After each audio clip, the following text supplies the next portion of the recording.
falar sobre a visão crítica do conhecimento científico. E vou abordar basicamente essa visão crítica através da interpretação de artigos científicos e o uso dos níveis de evidência científica para isso. Bom, então, antes de mais nada, é importante entender todo esse processo de criação de uma pesquisa científica, até porque isso é importante não só para a pessoa que produz a ciência, mas também para quem consome ciência. Não só para o pesquisador, para aquela pessoa que está fazendo mestrado, doutorado, um TCC, quem é pesquisador de universidade, mas também quem é o trabalhador da área de saúde, o médico, o enfermeiro, o dentista, que está na prática usando a ciência no seu dia a dia. Então, todos esses dois grupos de pessoa precisam entender um pouquinho como se produz um artigo, como se produz uma pesquisa. Então a ideia é mais ou menos essa. E a pesquisa inicia na prática.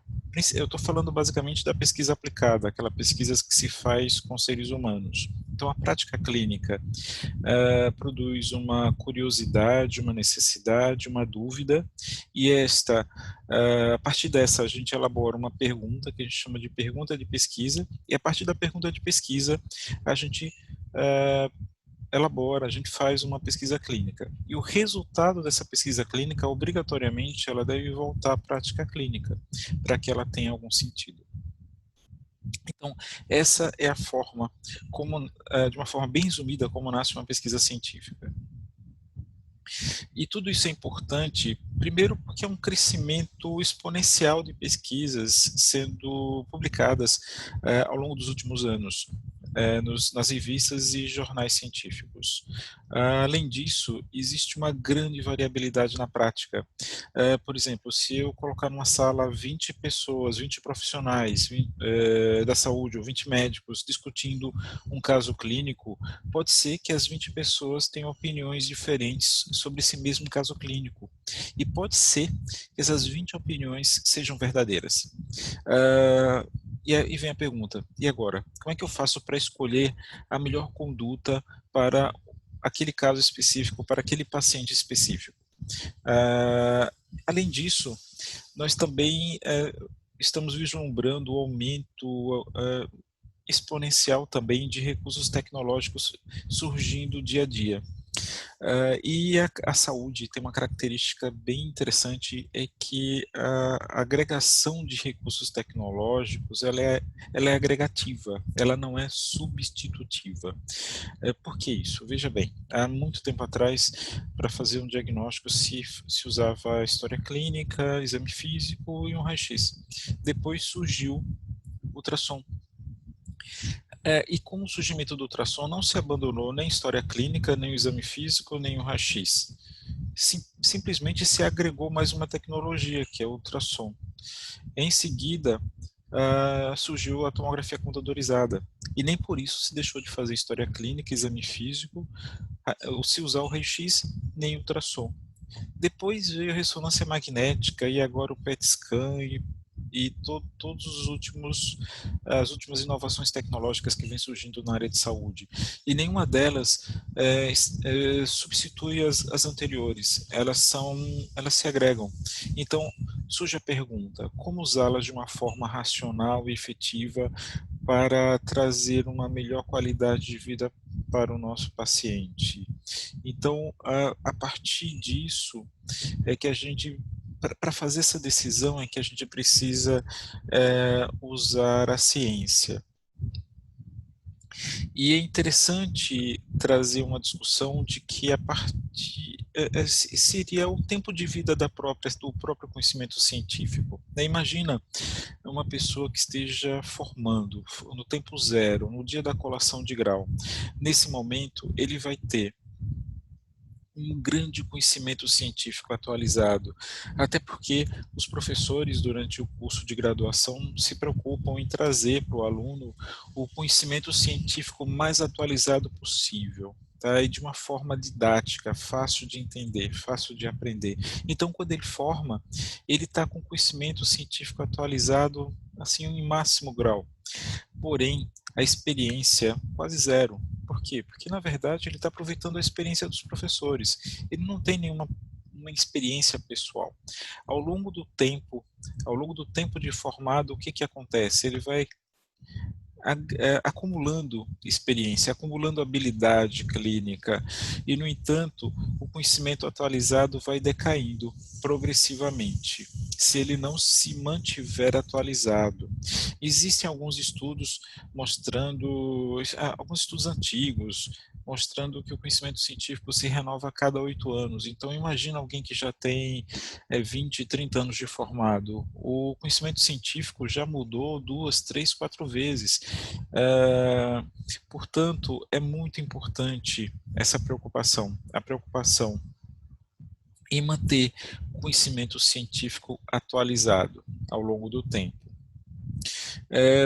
Basicamente, para manter uma decisão, uma melhor decisão possível, a decisão mais adequada possível ao problema que está sendo trazido pelo paciente. E para isso a gente precisa utilizar 3 fontes.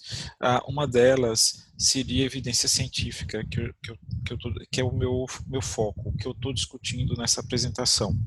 A gente precisa contrapor essa evidência científica às habilidades clínicas, à experiência de cada um que a gente acumula ao longo do tempo. E também a gente deve considerar o contexto. Esse contexto é o contexto de trabalho, o contexto de vida do paciente e principalmente a decisão do próprio paciente. O que será que o paciente quer? Que tipo de tratamento ele está disposto a se submeter? Então, a melhor decisão possível é aquela que a gente leva em consideração esses 3 grupos de fatores: evidência científica, experiência clínica e contexto. Desejo do paciente, contexto de vida e contexto de trabalho. Bom, discutindo sobre o conhecimento científico, onde adquiri-lo? Já que se está formado, se está longe da universidade, se está longe das melhores fontes de conhecimento científico que a gente tem na época da nossa formação. Como é que a gente consegue como é que a gente consegue se manter atualizado? Bom, tem o Google. O Google é fantástico, maravilhoso, uma plataforma incrível de conhecimento. Só que o Google tem um problema. Ele traz o retorno do Google, nem sempre é a melhor evidência científica possível. Por quê? Porque ele também traz notícias jornalísticas, e as notícias jornalísticas, elas algumas vezes são sensacionalistas, e nem sempre ela é a melhor fonte possível para conhecimento científico. Bom, além do Google, e preferencialmente ao Google, existem outras fontes. Por exemplo, o PubMed. O PubMed é uma plataforma mantida pelo governo americano, onde através dele, através da interface do PubMed, a gente pode ter acesso a uma infinidade de conhecimento científico possível na área de saúde e em áreas afins. É uma plataforma bastante interessante que pode ser acessada por qualquer um de nós, ela é free. Ela é mantida pelo governo americano para todo mundo. Aqui no Brasil nós temos a Bireme, que é o análogo ao PubMed americano, só que a Bireme ela é construída, ela é mantida para a América Latina. Então, através da Bireme, a gente também, como o PubMed, tem acesso a inúmeras publicações, inúmeros textos, teses, dissertações, artigos científicos, que são fontes de conhecimento científico. E eu chamo a atenção também de portais como esse. Esse aqui é a Biblioteca Cochrane. A Biblioteca Cochrane a Cochrane é uma instituição que existe desde o final da década de 80, início da década de 90, e que se preocupa basicamente em resumir o conhecimento científico. Como eu falei anteriormente, existe uma publicação um volume de publicações crescente no mundo inteiro. A cada mês, a cada ano, em cada uma das nossas áreas e especialidades, são publicados inúmeros, centenas, milhares de artigos científicos. É muito difícil para nós, seres humanos, acompanhar essa evolução do conhecimento científico ao longo do tempo. E por isso a Cochrane surgiu, tá? Justamente com o objetivo de tentar resumir esse conhecimento científico e trazer para nós, para que a gente possa utilizá-lo na prática, na nossa prática clínica, utilizar a ciência para as nossas decisões. Portanto, essa é uma fonte muito interessante. Igual a Cochrane, tem outras bibliotecas que têm o mesmo objetivo, que podem ser acessadas. A Cochrane é apenas um exemplo de uma delas. Então, eu vou trazer de novo, a partir de agora, vou aprofundar sobre como nasce uma pesquisa, como é que a gente faz uma pesquisa, justamente para que todo aquele que pretenda fazer uma pesquisa científica entenda esse passo a passo, como também as pessoas que consomem conhecimento científico, eles possam entender de onde vem esse conhecimento, sempre para que a gente faça uma análise crítica do conhecimento científico. Que conhecimento é esse? Como ele foi produzido? Ele foi bem elaborado? Ele foi bem planejado? Ele foi bem realizado, bem analisado? Eu posso utilizar o resultado desse conhecimento científico na prática? Então, o meu foco vai ser bastante esse, vai ser o entendimento de como se forma esse conhecimento, para que a gente consiga fazer uma análise crítica do mesmo. E tudo começa com a construção do projeto de pesquisa. Qualquer pesquisa surge, como eu falei antes, da prática, e a prática dispara uma necessidade. E essa necessidade nada mais é do que uma dúvida sobre a prática, que a gente chama de problema de pesquisa. Então, toda pesquisa deve haver um problema de pesquisa, ou uma questão de pesquisa, uma pergunta de pesquisa. Então, essa pergunta de pesquisa, ela é a base de toda formação do conhecimento científico. Tá? Então ela precisa estar muito clara, muito bem definida. A partir daí, o que a gente faz?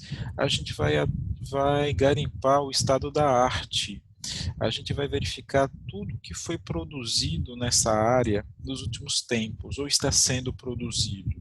E a gente elabora um documento que a gente chama de revisão de literatura. A gente faz uma revisão de literatura com todo o estado da arte. Isso é importante porque, em primeiro lugar, para verificar se a nossa dúvida, se o nosso problema ainda é um problema. Pode ser que esse problema já tenha sido resolvido, pode ser que a dúvida já tenha sido respondida. Então não é necessário fazer uma nova pesquisa a partir daí. Mas, porém, se essa dúvida ainda existe, se o problema ainda não foi completamente definido, então há espaço para uma nova pesquisa. Tá? E ao fazer essa revisão de literatura, a gente vai verificar quais são os delineamentos mais adequados à pesquisa, a gente vai verificar quais são os métodos mais efetivos, ou os que não deram certo, quais são as técnicas metodológicas ideais para realizar a pesquisa naquela área. Então a gente vai se inspirando com o que já foi feito, com o que já foi escrito, para que a gente não precise reinventar rodas. Então a revisão de literatura é importante e fundamental para todo o processo de pesquisa que vem a partir daí. Então, após a revisão de literatura, a gente tem condição de elaborar o que a gente chama de hipótese. A nossa hipótese científica, que é um pouquinho diferente da hipótese estatística. O que é hipótese científica? Hipo é abaixo, tese é verdade, algo que está um pouco abaixo da verdade, é uma conjectura, uma possibilidade. A minha hipótese científica é aquilo que eu acho que vai resultar nessa pesquisa. Ao final da pesquisa, qual vai ser o resultado dela? O que eu acho que vai ser? Eu posso ter uma opinião, e no final da pesquisa eu posso confirmar essa opinião ou negá-la. Tá? Por isso aqui é uma hipótese. E é necessário que eu elabore essa hipótese. E após elaborada a hipótese, eu consigo definir o meu objetivo. o objetivo é fundamental, ele precisa ser realizado e ser bem realizado. Eu preciso ter um objetivo muito bem definido. Por quê? Porque a consequência do objetivo é a própria metodologia. E a metodologia é o caminho que eu vou utilizar para realizar a minha pesquisa. É a parte central de todo o processo. Eu discuto muito quando a gente conversa sobre metodologia, que metodologia, na época que eu era estudante, era a parte que eu mais me assustava, porque eu não entendia muito bem o que era metodologia. Só que hoje eu tenho consciência de que metodologia é a parte do artigo científico que tem que ser lida com muito cuidado, porque ela vai definir basicamente a qualidade daquela pesquisa científica, daquele artigo científico. E, em geral, eu tenho ah, alguns itens a serem observados no método. Tá? Um deles é o tipo de estudo, qual o delineamento que está sendo utilizado nessa pesquisa, onde está sendo realizada, em que cidade, está sendo em nível de atenção primária, atenção secundária, atenção terciária, é um hospital, é uma enfermaria, uma UTI, ou é a comunidade? Onde é que eu estou fazendo a minha pesquisa? Qual o tempo da coleta? Eu fiz a coleta, eu comecei quando e terminei quando? Por quê? Porque uma pesquisa realizada há 1 ano atrás, 2 anos atrás, tem um valor diferente de uma realizada há 10 anos atrás, ou 20 anos atrás. Eu preciso saber qual o tempo da coleta. Até porque eu tenho que ter o foco na utilização dessa pesquisa científica. Eu vou usar em alguém, eu vou usar em algum paciente, então eu tenho que prestar atenção em cada um desses itens. O item seguinte é a amostra, a minha amostragem. Eu raramente, em uma pesquisa, eu avalio populações. Na maioria das vezes, eu avalio amostras para compreender sobre uma população. Então, eu tento avaliar uma população a partir de uma amostra. E eu preciso definir essa amostra. Ela vai ser definida pelos critérios de inclusão, os critérios de exclusão, o tipo, a forma de coleta dos dados e o volume da amostra. É fundamental eu avaliar o volume da amostra numa pesquisa com seres humanos. Por quê? Porque, na verdade, o volume da amostra vai me mostrar a viabilidade da pesquisa e também por uma questão ética e bioética. Eu preciso, na minha pesquisa, também definir instrumentos. Eu utilizei algum questionário validado, usei um questionário de qualidade de vida. Quais são as variáveis que eu usei? Por exemplo, escolaridade. Eu avaliei escolaridade de forma categorizada, analfabeto, fundamental, médio, superior, ou eu avaliei escolaridade através de anos de estudo. Próximo item é procedimentos, principalmente intervenção. Eu fiz alguma intervenção, não só uma intervenção cirúrgica, pode ser uma intervenção pedagógica, pode ser uma intervenção lúdica, mas que procedimento foi esse? Eu preciso descrevê-lo. Eu preciso também deixar muito claro os critérios éticos, eu preciso deixar claro que eu submeti esse documento a um comitê de ética e pesquisa, que eu planejei segundo critérios éticos, respeitando a declaração de Helsinki, respeitando os documentos oficiais do Brasil, do país onde a gente mora, tá? Que eu respeitei a autonomia do paciente, que eu informei sobre a pesquisa e pedi uma autorização chamada termo de consentimento livre esclarecido. Então, isso tem que estar também na metodologia. E, por fim, análise estatística. Qual foi o modelo estatístico que eu usei para análise? Isso também tem que estar muito claro. Então, quando eu avalio criticamente um conhecimento científico, eu preciso analisar no método todo esse conteúdo, todos esses itens. E para explicar melhor, para mostrar de uma forma mais prática, eu escolhi um artigo científico chamado, o que tem por título O Aleitamento Materno e Sua Influência nas Habilidades Orais de Crianças. Esse artigo ele é livre, ele pode ser acessado no portal do Cielo, e tem por objetivo avaliar a influência de hábitos orais, sendo a chupeta, ou mordedores e outros objetos, e do aleitamento materno sobre as habilidades orais de crianças. É um artigo muito interessante, muito bem escrito, e o que é que eu fiz? Eu peguei a metodologia e dividi a metodologia segundo aquela listinha de itens que eu mostrei anteriormente, tá? Para que a gente entenda como a gente deve fazer análise de uma metodologia. O primeiro item, tipo de estudo. Os autores deixaram claro que utilizou um delineamento que a gente chama de delineamento transversal. O local onde foi realizada a pesquisa também é importante, foi realizada numa região do Rio Grande do Sul e selecionou as crianças, que são crianças que estão sendo avaliadas, a partir de creches públicas e privadas e em unidades básicas de saúde. Então, o foco foi na comunidade, ela selecionou crianças da comunidade. E o tempo de seleção foi de agosto de 2010 a março de 2011. Em seguida, nós precisamos definir a amostragem. Então, nós temos os critérios de inclusão. Critérios de inclusão é a minha população-alvo. Imagina que eu estou querendo avaliar crianças, mas só que eu não quero todas as crianças. Eu quero um tipo específico de criança. Aquelas crianças nascidas a termo, por exemplo, não me interessam as crianças prematuras, só as nascidas a termo. As saudáveis, aqui não tem nenhuma doença, e com idade entre 8 meses e 1 dia e 9 meses e 29 dias. Portanto, eu estou delimitando quais são as crianças que eu vou utilizar nessa pesquisa.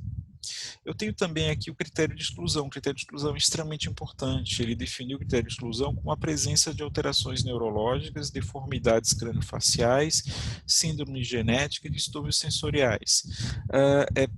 Aqui, como eu coloquei no meu critério de inclusão eu preciso de crianças saudáveis, ele acabou fazendo uma negação do critério de inclusão.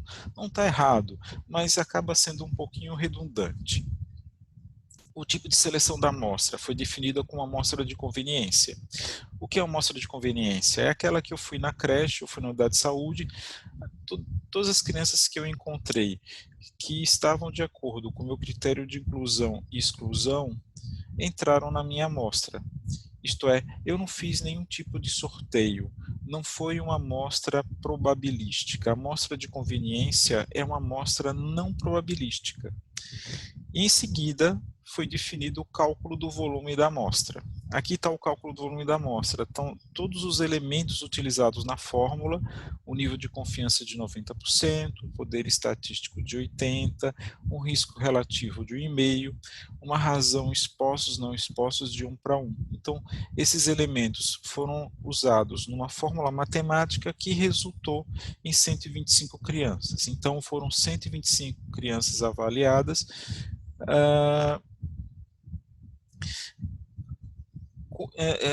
sendo usadas algumas variáveis para isso. Essas variáveis foram obtidas a partir do cartão da criança, como peso.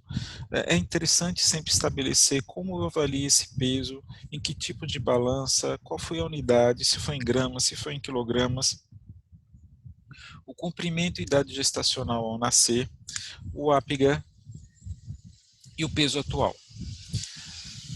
Em seguida, foi utilizado um questionário aplicado aos pais ou representantes legais, questionando sobre o aleitamento materno, sobre o momento da introdução da alimentação complementar e que alimentação complementar foi essa, e a presença de hábitos orais, chupetas, mordedores ou outros objetos. Foi utilizado também um outro instrumento de avaliação, que foca basicamente, que avalia as habilidades orais durante a sucção, o uso do copo, da colher e a mastigação de alimentos. Esse instrumento já foi validado previamente quando a fidedignidade e conceito, e ele é constituído de 11 itens, e cada um desses itens recebe uma pontuação de 0, 1 ou 2, por ausência, presença ocasional ou presença constante. Tendo sido considerada a habilidade oral adequada para sucção, score de 5 ou 6, uso de copo 7 ou 8, uso de colher 2 e mastigação 5 e 6.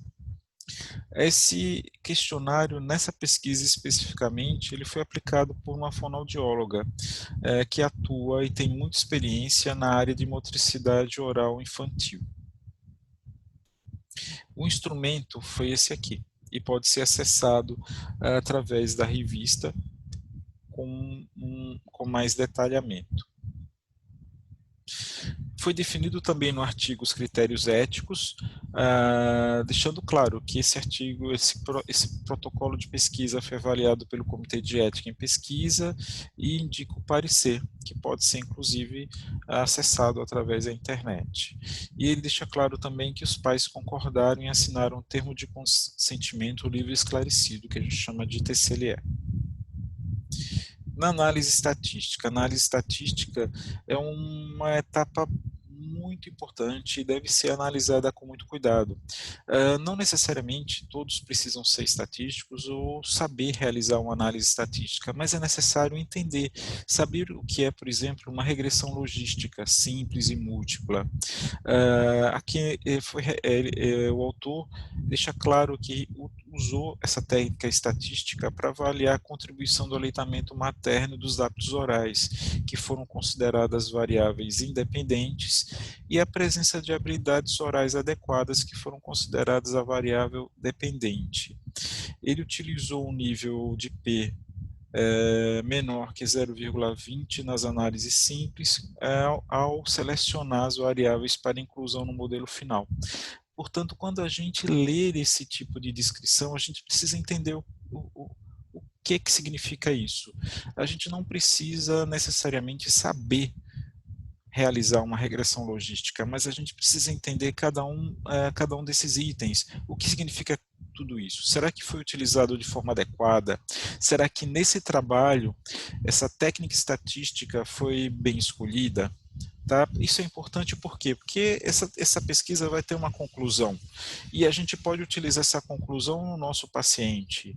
Ela só vai ser adequada se todas as escolhas também tiverem sido adequadas. Ele definiu também que a diferença vai ser baseada na significância estatística de P menor que 0,05. Então a gente precisa também entender o que é isso, o que é significância estatística. Eu já fiz alguns vídeos nesse canal falando sobre todos esses detalhes que podem ser analisados, vistos por vocês. E os dados foram digitados no programa Excel e foram analisados pelo programa Stata 10. Isso também é interessante por quê? Porque são programas proprietários, isto pertence a uma empresa e, em geral, para utilizá-lo você precisa de uma licença. Ao afirmar que você utilizou um software Stata, por exemplo, pode ser que a revista solicite de você a sua licença, então é importante que você tenha a licença ao utilizar cada um desses programas. E por fim, lembrando que o título é o aleitamento materno e sua influência nas habilidades orais de criança, com o objetivo de avaliar a influência de hábitos orais do aleitamento materno sobre as habilidades orais de crianças, o autor conclui que o aleitamento materno de fato contribuiu para o amadurecimento orofacial, pois melhorou a habilidade oral de sucção. E o uso da chupeta mostrou alterar o funcionamento do sistema estomatognático. E ainda faz uma recomendação de que os pais devam ser esclarecidos e recomendados a evitar o uso de chupetas durante a infância. É um artigo muito bem escrito, muito interessante, tem detalhes muito legais e qual é um detalhe importante? Ele foi definido como estudo transversal, tá? Então, imagina que os autores definiram o delineamento transversal, apesar desse objetivo, que eles pretendem avaliar a influência de hábitos orais do aleitamento materno sobre as habilidades orais de criança. Então, ele implica uma relação de causa e efeito. E ele acaba concluindo, mesmo sendo um estudo transversal, de que o aleitamento materno realmente contribuiu para o amadurecimento orofacial. Então, a crítica é basicamente essa. Será que o delineamento proposto foi o mais adequado? Será que realmente essa conclusão está de acordo com o método proposto? Então, todas essas perguntas, elas precisam ser feitas por nós ao avaliar um artigo científico. Então, só relembrando os delineamentos epidemiológicos, alguns dos delineamentos epidemiológicos, a gente tem o estudo transversal, que ele é um recorte daquele momento. Nós temos os estudos de coorte, caso-controle, que são estudos prospectivos e retrospectivos, mas o estudo transversal ele vê apenas a fotografia daquele momento. Eu comparo muito com o filme. Se eu entrar no cinema no meio do filme e ao ver a tela me deparar com a cena em que uma mulher com um revólver atira no cara, eu posso imaginar vendo aquela cena apenas que ela é a bandida e o cara é o mocinho e ela tá agredindo, tá matando o mocinho. Tá? Ao sentar na poltrona, eu posso perguntar à pessoa do lado e de repente a pessoa pode me informar que não é nada disso, que na verdade ela é a mocinha, está fugindo do bandido e conseguiu uma arma e está se defendendo do bandido com aquela arma. Então, o que é isso? Então, como eu vi apenas a cena, que seria o análogo ao estudo transversal, eu não consigo compreender quem é mocinho e quem é bandido. Para isso, eu precisaria fazer um estudo de coorte, eu precisaria estar no filme desde o início. E assim eu teria uma real noção de quem é bandido e quem é mocinho. Então, a relação temporal ela é extremamente importante, porque eu não sei quem é mocinho, quem é bandido, quem nasceu primeiro, o ovo ou a galinha. Esse é o nosso dilema dos estudos temporais, dos delineamentos temporais. Eu tenho uma dificuldade muito grande para estabelecer a causalidade. Então, a crítica ao artigo é basicamente essa, apesar de ser um artigo muito bem delineado, muito bem planejado, conduzido e escrito, em tese, é muito difícil eu provar a relação de causa e efeito utilizando a metodologia proposta. Como é que eu posso garantir que o aleitamento materno realmente tem esse impacto? Então, o delineamento transversal talvez não seja o mais adequado para isso. Esse exemplo é muito importante para mostrar como é necessário que eu faça uma análise crítica de um texto científico, de uma informação científica. E para isso eu tenho que estar preparado do ponto de vista teórico para isso.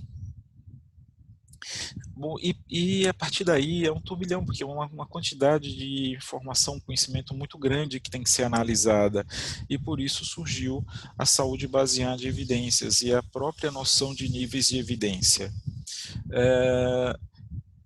Compreendendo um pouco melhor essa questão de níveis de evidência, eu tenho, dentro da área da saúde, da medicina, eu tenho 4 grupos de dúvidas. Se eu puder catalogar as dúvidas, eu posso agrupar em risco e etiologia, em diagnóstico, em terapia ou prognóstico. Em cada uma delas eu tenho um tipo de pesquisa clínica diferente. Por exemplo, se eu tenho uma dúvida sobre diagnóstico, eu preciso procurar artigos de acurácia ou de testes diagnósticos. Se eu tenho uma dúvida sobre risco e etiologia, eu preciso procurar artigos de coorte ou caso-controle. Se a minha dúvida é terapêutica, eu preciso procurar ensaios clínicos controlados e randomizados. E se minha dúvida é sobre prognóstico, eu preciso também procurar artigos com delineamento de estudos de coorte. Então, para cada tipo de dúvida, eu tenho um tipo de delineamento, de forma de fazer, de método diferente. E aí surge o conceito de níveis de evidência. O que são os níveis de evidência? No caso da intervenção, eu tenho uma pirâmide como essa, onde o topo é o maior nível de evidência, onde eu tenho maior confiança e validade do conhecimento produzido. Portanto, o topo da pirâmide são as revisões sistemáticas. As revisões sistemáticas com o meta-análise relacionadas à intervenção, à terapêutica, que são produzidas principalmente por ensaios clínicos. Então, os ensaios clínicos estão um degrau abaixo da revisão sistemática. Se eu tenho mais de 1.000 pacientes, eu tenho mega trial. Se eu tenho menos de 1.000, eu tenho ensaio clínico randomizado propriamente dito, que está um pouquinho abaixo do nível de importância do mega trial. E à medida que eu vou descendo a pirâmide, o meu nível de evidência vai diminuindo. Eu vou tendo estudos ou informações cada vez menos importantes. Então, se eu quiser utilizar a melhor evidência científica possível em intervenção, eu vou buscar revisões sistemáticas em intervenção, ensaios, relacionadas a ensaios clínicos. Então, abaixo dos ensaios clínicos eu vou ter estudos de coorte, abaixo eu vou ter caso controle, em seguida série de casos e relato de casos. E a menor evidência possível, a evidência mais baixa, está relacionada a quê? A opinião dos especialistas. Não que ela não seja importante, ela é, mas a opinião dos especialistas ela é rica em experiência, em habilidade clínica, que é a outra ponta do tripé. No tripé da evidência científica, ela perde valor. Ela está na base da pirâmide, ao lado da experimentação animal, de estudos fisiopatológicos e pesquisa in vitro. Também não que não seja importante, elas são, mas ao lidar com a prática, ao lidar com o momento clínico, com se deparar com o paciente, nem sempre um estudo realizado com coelho ou um Wistar ou um camundongo que funciona com um coelho vai funcionar com o ser humano também. Por isso é que o nível de evidência de artigos com experimentação animal é um nível de evidência baixo, embora tenha bastante valor. Se eu tenho dúvidas sobre risco, etiologia e prognóstico, eu vou ter um outro tipo de pirâmide. Nessa pirâmide, o topo da pirâmide também é revisão sistemática, porém eu não tenho mais o ensaio clínico como o degrau de baixo. O degrau de baixo vai ser estudo de coorte, em seguida caso controle, depois disso eu tenho estudo transversal analítico, relato de caso e na base, como sempre, a opinião de especialistas. O nível de evidência nas minhas dúvidas relacionadas a diagnóstico, eu vou ter um outro tipo de pirâmide. No topo da pirâmide é a revisão sistemática novamente. Eu devo alertar que essa revisão sistemática ela é um pouquinho diferente das demais. Então, a revisão sistemática de terapêutica ela é um pouco diferente da revisão sistemática de estudos observacionais, para risco, etiologia e prognóstico, como também é um pouco diferente para a revisão sistemática de estudos diagnósticos. Abaixo dessa revisão sistemática, eu tenho estudo transversal de pacientes consecutivos, depois disso, estudo transversal de pacientes não consecutivos, no degrau de baixo, os estudos caso-controle, depois, estudos com padrão ouro não aplicados a todos os pacientes, por quê? Porque, na verdade, muitas vezes, o padrão ouro é uma biópsia, é um procedimento cirúrgico, então, como em geral, eu comparo o paciente doente ou não doente, eu posso até fazer uma biópsia num paciente doente, mas a biópsia não se justifica num paciente não doente. por isso, em alguns trabalhos, eu tenho um padrão ouro aplicado apenas às pessoas doentes, não são aplicados às pessoas não doentes. No degrau de baixo, eu tenho um padrão ouro não cego, e na base, como sempre, a opinião dos especialistas. Lembro que a opinião dos especialistas tem valor, mas não como evidência científica, como evidência de experiência, como evidência de habilidade clínica, tá? Então, só lembrando que para a melhor decisão, eu preciso da integração da melhor evidência de pesquisa científica, associado a melhor experiência, habilidade clínica, e eu devo levar em consideração também o contexto e a preferência do paciente. Então, se eu levar em consideração esse tripé, esses três conjuntos de conhecimento que são completamente diferentes, eu consigo tomar a minha melhor decisão para o paciente. E eu devo considerar isso não só no momento de produzir a informação científica, o conhecimento científico, aqueles produtos cientistas, eles devem estar preocupados com esse processo, como também o trabalhador, o médico, o enfermeiro, o dentista, a pessoa que está na prática, no ambulatório, na unidade de saúde da família, na enfermaria, na urgência, ele também deve levar em consideração todo esse processo, todo esse contexto, sempre visando a melhor decisão clínica.